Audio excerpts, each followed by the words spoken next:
పవన్ కళ్యాణ్ కు పోతిన మహేష్ బహిరంగ లేఖ రాశారు. మొత్తం 6 ప్రశ్నలకు సమాధానం చెప్పాలని లేఖలో కోరారు. పవన్ కళ్యాణ్ ప్రతి 10 రోజులకు ఫోన్ నంబర్ ఎందుకు మార్చుతావు అని ప్రశ్నించారు.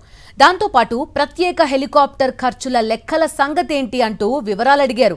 మరోవైపు పులివెందులలో వైఎస్ భారతి, కుప్పంలో భువనేశ్వరి, మంగళగిరిలో బ్రాహ్మణి ప్రచారం చేస్తున్నారని, మరి పిఠాపురంలో ఎవరు అంటూ సెటైర్లు వేశారు.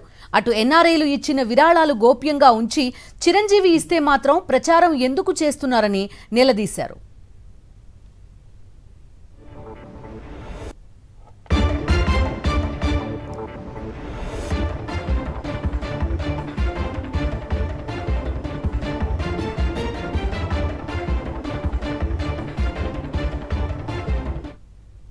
పవన్ కళ్యాణ్ ప్రతి 10 రోజులకు ఫోన్ నంబర్ ఎందుకు మార్చుతావు అని ప్రశ్నించారు.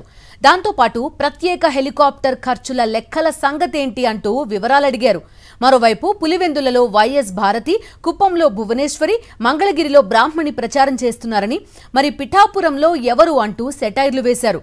అటు ఎన్ఆర్ఐలు ఇచ్చిన విరాళాలు గోప్యంగా ఉంచి చిరంజీవి ఇస్తే మాత్రం ప్రచారం ఎందుకు చేస్తున్నారని నిలదీశారు.